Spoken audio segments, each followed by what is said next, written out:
이란 제목으로 함께 은혜를 나누고자 합니다. 제목은 율법학자가 영생 얻는 방법입니다. 첫 번째로 보면 25절 함께 읽겠습니다. 어떤 율법교사가 일어나 예수를 시험하여 이르되 선생님 내가 무엇을 하여라 영생을 얻으리이까. 율법교사의 질문입니다. 율법교사가 어떻게 질문을 하냐면 내가 어떻게 하면 영생을 얻겠습니까? 라고 질문을 던져요. 그 이후의 내용들은 우리가 하도 많이 들어가지고 알고 있을 겁니다. 내용들은요. 율법교사는 지식이 있었습니다. 그렇죠? 분명히 해답도 알고 있었을 거예요. 어떻게 하면 영생을 얻는지에 대해서 알고 있었고 거기에 대해서 어떻게 실천해야 되는지도 분명히 지식적으로 알고 있었을 겁니다. 근데 율법교사는 그 지식을 행동으로 실천하지 못하는 모습들이 여기에 나타납니다. 지식은 알고 있는데 수없이 많이 공부를 했겠죠. 그 공부를 한 거에 대해서 지식은 알고 있지만 행하지를 못하는 겁니다. 그랬을 때 예수님께서 왜 율법교사가 그 행동하지 못하는 거에 대해서 실천하지 못하는 거에 대해서 이야기를 해줍니다. 비유를 통해 쭉 이야기를 해주는 내용이 오늘 내용입니다. 율법교사는 분명히 성경 말씀을 배웠을 때 자신의 관점으로 배웠을 겁니다. 그렇죠? 아니면 역사적으로, 아니면 이스라엘 정통적인 유대 관념에 따라서 그렇게 배웠을 거예요. 거기에 딱 매이다 보니까 그 당시 유대 가르침은 율법적인 가르침이었어요. 그렇기 때문에 율법적으로 모든 것을 해석을 합니다. 분명 메시아가 온다고 얘기를 들었을 거고 구원자가 온다고 얘기를 들었을 텐데 그것을 믿지 않고 율법적으로 다 보는 거예요. 과거의 그 정통적으로 보다 보니까 거기에 대해서 예수님을 시험하여 물어보는 것입니다. 사람마다 성경에 보는 관점이 다 다릅니다. 여기 있는 모든 분들이 성경에 보는 관점이 다 달라요. 저 역시 성경에 보는 관점이 안 들려요. 네, 다 다릅니다. 네, 성경에 보는 관점이 다 달라요. 모든 사람들이 다 성경에 보는 관점 자체가 다 다를 수밖에 없습니다. 근데 성경은 볼 때 반드시 두 가지의 관점으로 바라봐야 됩니다. 두 가지의 관점. 안경이 쌍안경 아시죠? 쌍안경. 쌍안경을 딱 해서 봤을 때 하나의 눈으로 보는 게 양쪽으로 보잖아요. 그 하나의 초점이 딱 맞춰집니다. 그 초점이 맞춰지는 것이 뭐냐면은 복음이라는 것입니다. 그렇죠? 초점이 맞춰지는 게 복음이에요. 성경을 봤을 때 초점이 맞춰야 되는데 그것이 바로 복음이라는 곳으로 초점이 맞춰지는 것입니다. 성경이 복음이니까요. 근데 렌즈가 두 개가 있죠. 렌즈가 두 개가 있습니다. 왼쪽 렌즈가 있고 오른쪽 렌즈가 있어요. 하나의 렌즈는 반드시 하나님 나라의 관점입니다. 하나의 렌즈는 하나님의 나라예요. 또 하나는 뭐냐면은 예수님입니다. 그 한쪽은 하나님의 나라고 한쪽은 예수님이에요. 그래서 그 두 개의 눈으로 성경을 바라봐야 되는 것입니다. 막 그렇게 바라봤을 때 복음이라는 것이 드러나는 거예요. 근데 많은 사람들이 어떤 분들은 아예 쌍안경을 안 보고 그냥 성경을 바라봅니다. 그 복음이 보이지 않아요. 또 어떤 분들은 하나님 나라의 관점으로만 바라봅니다. 그럼 역시 복음이 보이지 않고요. 또 어떤 분은 예수님이란 관점으로만 봅니다. 그러면 성경을 잘못 해석하게 됩니다. 오늘 이야기가 바로 율법교사예요. 율법교사가 분명히 제대로 성경을 제대로 보고 있는데도 불구하고 매일같이 봤겠죠. 성경을 봤음에도 불구하고 잘못 이해하는 겁니다. 왜? 율법교사는 하나님의 나라라는 관점으로밖에 보지 않습니다. 예수님이란 관점으로도 성경을 바라봐야 되는데 하나님의 나라의 관점밖에 안 봐요. 그러다 보니까 율법적인 관점으로밖에 보지 않으니까 문제가 일어나는 겁니다. 잘못 해석하는 거예요. 분명히 알고 있습니다. 하나님의 나라는 바로 왕이 있어야 되고 백성이 있어야 되고 땅이 있어야 된다라는 걸 알고 있어요. 왕은 누구시죠? 예수님이시죠. 왕 중의 왕. 네. 백성은 누군가요? 백성 우리죠. 네, 우리예요. 우리. 이당희 씨로 이야기하면은 예수님을 따르는 자입니다. 그렇죠? 백성들이에요. 근데 율법학자는 잘못 이해하고 있겠죠. 예수님을 따르는 자가 아니고 선택받은 나다. 선민 사상에 딱 찌들어져 있어가지고, 네, 그렇게 생각하고 있을 겁니다. 그리고 땅은 누구죠? 땅은 예수님 오시는 순간부터 하나님 나라가 도래했다고 이야기해요. 네, 다 완성이 되어 있는 상태입니다. 근데 하나님의 나라는 그렇게 된다는 거 알고 있으면서 율법학자는 예수님을 왕으로 인정하는 모습인가요? 왕으로 인정하지 않나요? 왕으로 인정하지 않습니다. 그 내용이에요. 오늘 내용이. 전체 내용입니다. 구제를 하고 하는 내용들이 아니고, 너는 내가 왕인데 내가 너를 구원자고 너가 영생을 얻기 위해서는 나를 따라야 된다라는 것을 이야기하는 것이 오늘 전체 주제입니다. 거기에 대해서 이제 이야기를 하겠습니다. 25절에 아까 전에 이야기한 것 같이 영생을 얻으면 어떻게 해야 되냐라고 질문을 던져요. 그랬을 때 대답을 이제 예수님께서 물어봅니다. 그러면 너는 어떻게 배웠냐라고 하니까 율법학자가 다음과 같이 이야기를 합니다. 하나님을 사랑하고 이웃을 사랑하는 것. 그것이 정답입니다. 그렇게 이야기해요.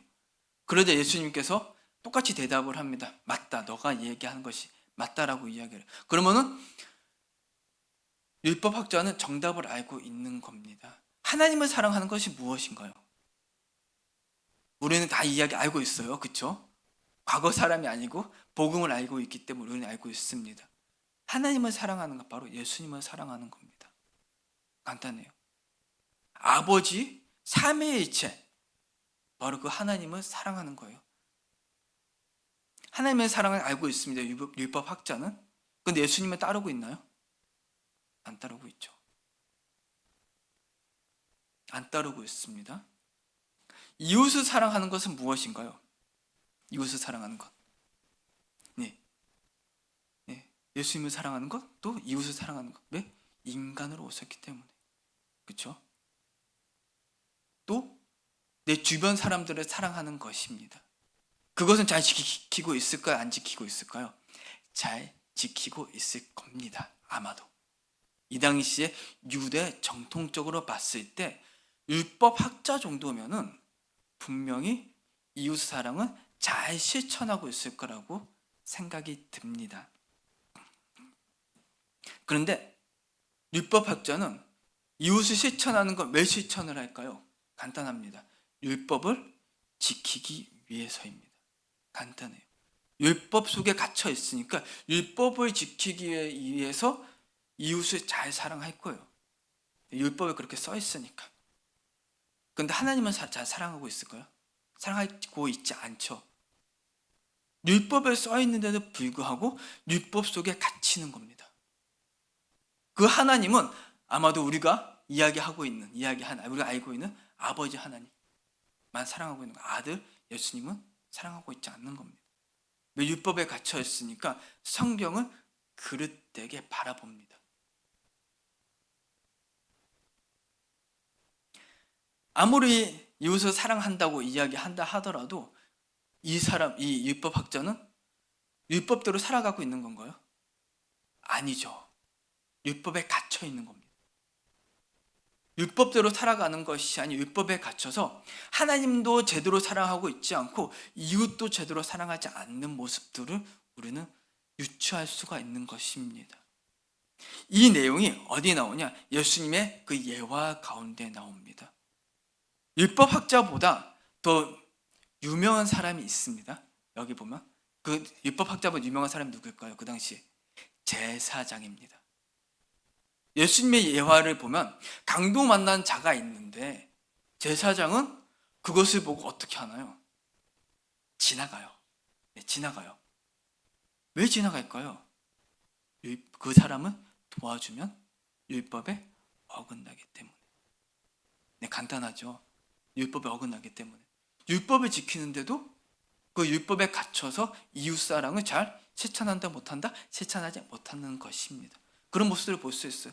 두 번째도 마찬가지죠. 두 번째 인물도.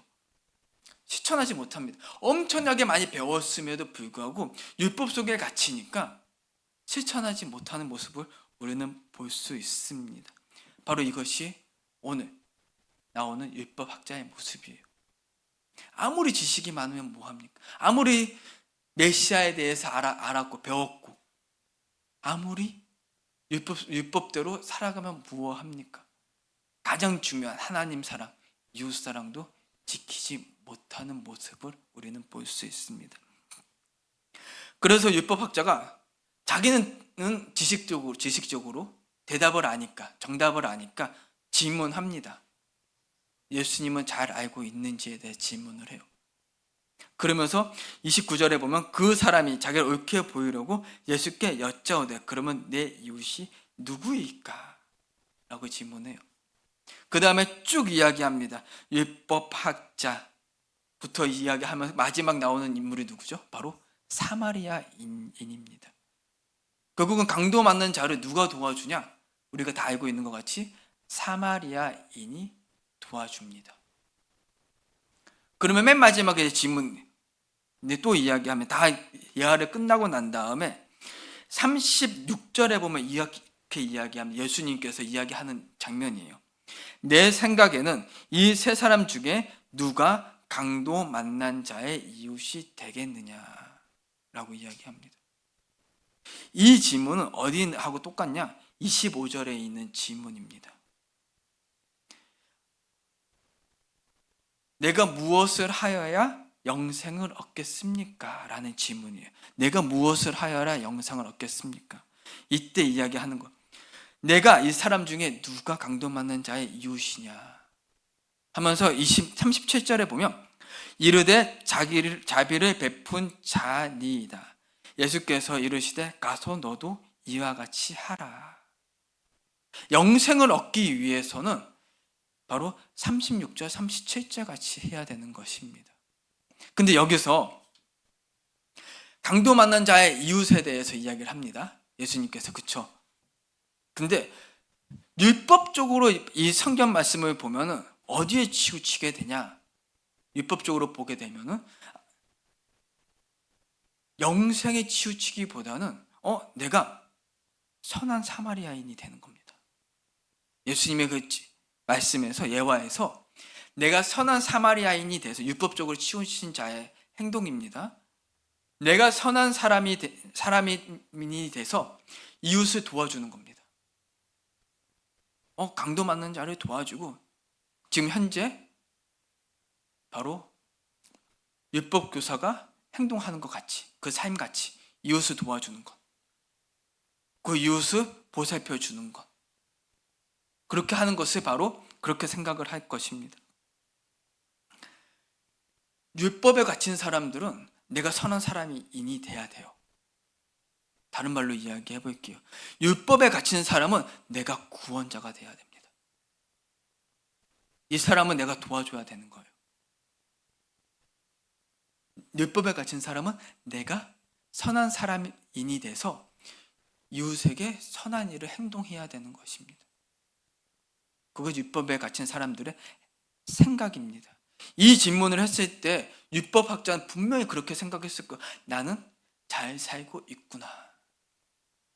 예수님의 그 질문에 따라서 난 잘 살고 있구나라고 생각을 했을 것입니다. 율법학자는. 근데 복음적인 사람은 다르게 행동을 한다는 거예요. 이 말씀을 듣고. 복음에 치우친, 복음을 제대로 아는 사람들은 맨 마지막 36절, 37절 그 말씀을 듣고 선한 사마리아인이 누구지? 고민을 하게 됩니다. 왜? 내가 강도 맞는 사람이거든요. 내가 강도를 만난 사람입니다. 바로 율법 교사가 강도를 당한 인물이라는 거예요. 내가 언제 강도를 당했죠? 바로 창세기. 죄를 짐으로써 강도를 당한 자예요. 수없이 많은 강도를 당한 자입니다. 죽기 직전인 사람이 바로 율법 교사라는 거예요. 그러면 율법 교사에게 있어서 진정한 이웃이 바로 누구냐? 바로 예수님입니다. 바로 그 얘기하는 거예요.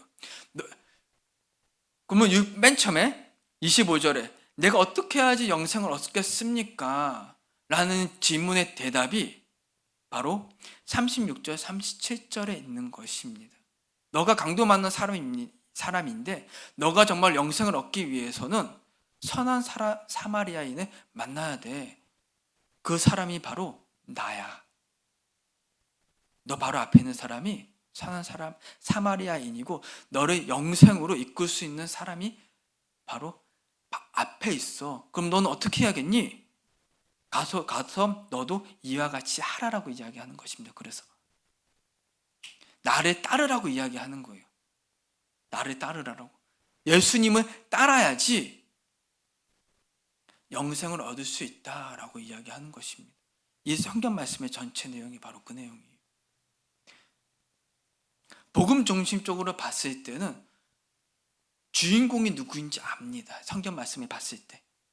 이 성경 말씀의 주인공이 누군가요? 바로 예수님이죠. 그렇죠? 전체 주인공은 예수님입니다. 근데 율법적으로 보면은 이 전체의 주인공이 예수님이 되는 것이 아닌 내가 됩니다.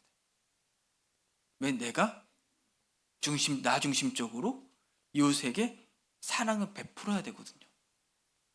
내가 강도 만난 자인데도 불구하고 성경을 바라보는 관점이 이렇게 달라지는 것입니다. 율법적으로 살아가면은 세상을 바라보는 관점도 바뀝니다.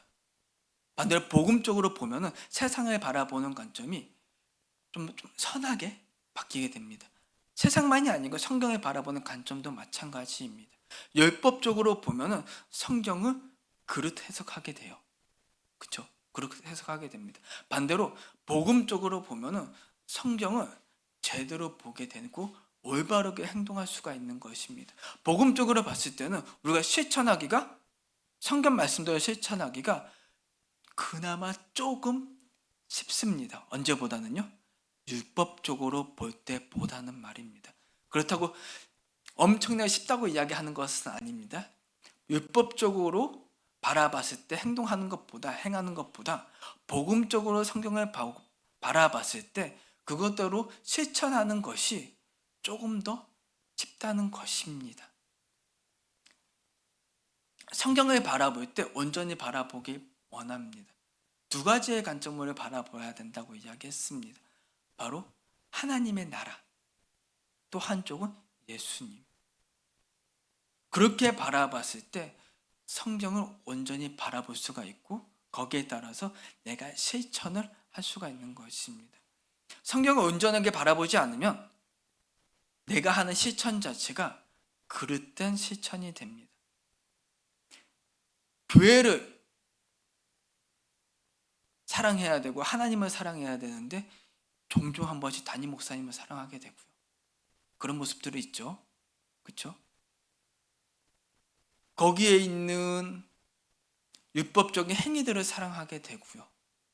자신도 모르게 성경 말씀 매일같이 듣고 읽는데도 불구하고 그것은 올바르게 바라보지 않기 때문입니다. 오늘 율법학자가 그랬습니다. 오늘 율법학자가 올바르게 바라보지 못한 거예요.